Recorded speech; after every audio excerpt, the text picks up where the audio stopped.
Olá pessoal, meu nome é Bruno Ramelo e hoje estudaremos um pouquinho a respeito aí dos tipos de imunização. Vamos lá!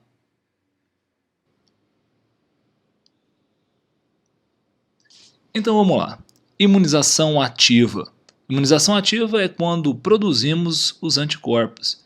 Imunização passiva é quando recebemos anticorpos aí de outros seres vivos. Vale lembrar que os anticorpos são proteínas de defesa. Imunização ativa, ela pode ser de dois tipos. Imunização ativa natural, que é aquela que pegamos uma doença, combatemos essa doença e geramos células de memória contra ela. E outro é a imunização ativa artificial, é que quando nós tomamos vacina. A imunização pode ser também do tipo passiva, ou seja, quando nós não produzimos anticorpos, nós recebemos anticorpos de outros seres. A imunização passiva ela pode ser natural, quando nós recebemos anticorpos via placentária da nossa mãe, na fase intrauterina, e também através da amamentação. Quando o bebê está amamentando, ele recebe também anticorpos vindos da mãe. A imunização passiva também pode ser do tipo artificial, quando então a pessoa recebe o soro imune. Imunização ativa natural. Essa figura é muito interessante, a gente consegue verificar aí de roxo uma célula, um leucócito chamado de macrófago. Esse macrófago ele vai então fagocitar a bactéria, que está representada de amarelo, e ao fagocitar essa bactéria, ele pegará parte das proteínas que compõem essa bactéria e passará essas proteínas para o linfócito T CD4. Esse linfócito T CD4, por sua vez, irá até lá o linfócito B, levará a informação para o linfócito B. O linfócito B então poderá tomar dois rumos. O primeiro rumo aí, ele vai se transformar em um plasmócito. Plasmócito, célula responsável pela produção de anticorpos. Esses anticorpos, eles vão então migrar para esse antígeno e irá grudar nesse antígeno e aglutinar vários antígenos. Essa aglutinação, chamada de complexo antígeno de corpo, então será fagocitado por um macrófago ou um neutrófilo, destruindo assim então o agente causador da doença. O linfócito B também poderá então ter outro caminho. Por exemplo, ele poderá então se transformar em uma célula de memória. Essa célula de memória permanecerá então no seu sangue e quando o antígeno entrar em contato novamente, ou seja, por uma segunda vez ele entrar em contato com você, ele então estimulará que os novos plasmócitos produzam aí anticorpos e já paralisem rapidamente esse antígeno, não deixando esse antígeno causar efeito da doença dentro do seu corpo. Tá? É interessante aqui você ver também uma foto de um microscópio onde você verifica aí retículo plasmático desse plasmócito. É interessante lembrar que o retículo plasmático rugoso é responsável por síntese proteica e os anticorpos são proteínas de defesa, né? Outro tipo de imunização é a imunização então ativa artificial. Ninguém precisa então ficar doente para ficar imune a uma doença. Você pode então estimular o seu corpo a ficar imune contra ela. Como? Injetando então a vacina. A vacina ela é feita de geralmente antígenos atenuados, ou seja, enfraquecidos. Você em laboratório pega micro-organismos e atenua eles, ou seja, enfraquece esse micro-organismo, seja ele um vírus, seja ele uma bactéria, seja ele um protozoário, né? Ou também pode pegar fragmentos proteicos desses micro-organismos e injetá-los através da vacina.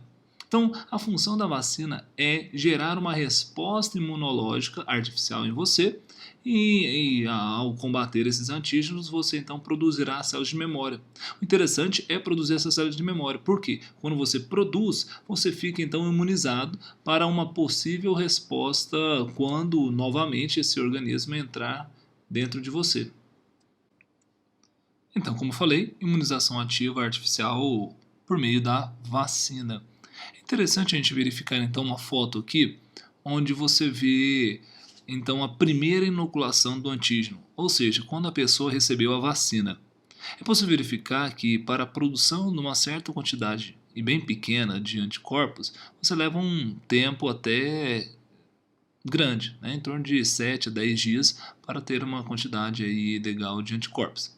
Ok, Mas é interessante você verificar também que na segunda inoculação, né, desse mesmo antígeno, você em um espaço curto de tempo, ou seja, bem menor, você produz uma grande quantidade de anticorpos. Isso é interessante por quê? Porque a intenção da imunização ativa artificial é fazer com que você gere essas células de memória para que numa segunda vez, ou seja, quando você tiver contato novamente com esse antígeno, com esse corpo estranho, você rapidamente produza então esses anticorpos, onde esses anticorpos irão grudar nesses antígenos, formando então um aglomerado de antígeno-anticorpo, e que será fagocitado por macrófagos e neutrófilos, fazendo com que então a pessoa não tenha então as manifestações dessa doença. Agora vamos falar um pouquinho a respeito de imunização passiva natural, ou seja, aquela que você não produz anticorpos, você recebe anticorpos de outros seres. Né? Então, a imunização passiva natural é quando você, na fase intrauterina, enquanto você está dentro do útero da sua mãe, você recebe via placentária, né? A placenta seleciona alguns anticorpos e manda via cordão umbilical para o bebê. Né? Esse tipo de imunização ela também ocorre quando a mãe está dando o leite para o bebê e no leite ainda vai alguns anticorpos. Então esses anticorpos são importantíssimos para que o bebê, enquanto o seu sistema imunológico não está totalmente formado, ele tenha alguns anticorpos para fazer a sua defesa. Tá? Outro tipo de imunização passiva é a imunização passiva artificial. Essa é feita quando um indivíduo recebe o soro imune. Pelo amor de Deus, soro imune não é soro fisiológico, aquela água, sal e açúcar. O soro imune ele é feito de anticorpos prontos. Tá? Vamos ver aqui uma imagenzinha que vai te ajudar muito bem a entender um pouquinho isso.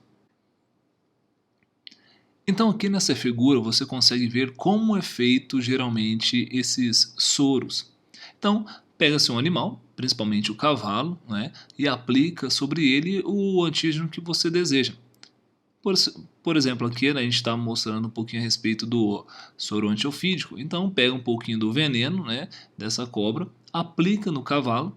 O cavalo então vai ter a sua resposta imunológica e vai produzir anticorpos contra esse veneno. Então, posteriormente, retira-se o sangue desse cavalo, faz então um processo aí de filtragem, né, de centrifugação, e retira então os anticorpos, que anticorpos é aquilo que nós desejamos. Esse anticorpo então vai ser então processado, vai ser envasado e será vendido em algum comércio. Né? Então a pessoa, quando ela, por exemplo, é picada por uma cobra, ela vai então pegar esse soro que contém os anticorpos contra o veneno dessa cobra e irá aplicar. Vale lembrar então que se ele está recebendo o soro, ele não está produzindo as células de memória. Então o soro, a sua ação, ela é curativa, é só para curar. Não vai prevenir, não vai gerar células de memória, você não vai ficar imunizado. Diferente da vacina. Vacina, a ação é preventiva, você está tomando ela para prevenir você adquirir uma doença. O soro não, você toma ele para curar quando você então já está com a doença. Então, por meio da figura, foi muito tranquilo para você verificar como ocorre o processo da produção então do soro antiofídico, né? Soro contra o veneno, a peçonha da cobra. Mas existem também no mercado o soro antirrábico, antitetânico, antiescorpiônico. A antirrábica é muito interessante. Por quê? Porque na verdade não é um soro, né? O que é aplicado no indivíduo é uma vacina. Por quê? Porque quando a pessoa é mordida por um gato, um cachorro, um morcego, um animal contaminado com o vírus da raiva, esse vírus tende a permanecer um tempo maior no local da mordida, demorando para chegar no sistema nervoso. E é no sistema nervoso que ocorre aí os prejuízos. Então, se a pessoa não demorar demais e ir até o postinho, dá tempo lá do médico, do enfermeiro, aplicar essa vacina estimular o seu sistema imunológico e você gerar células de memória, gerar anticorpos para combater então possivelmente esse antígeno que entrou dentro de você por meio da mordida. Então pessoal, essa videoaula vai ficar por aqui e espero que vocês tenham entendido e fique atento para as próximas aulas. Um grande abraço e tudo de bom para vocês.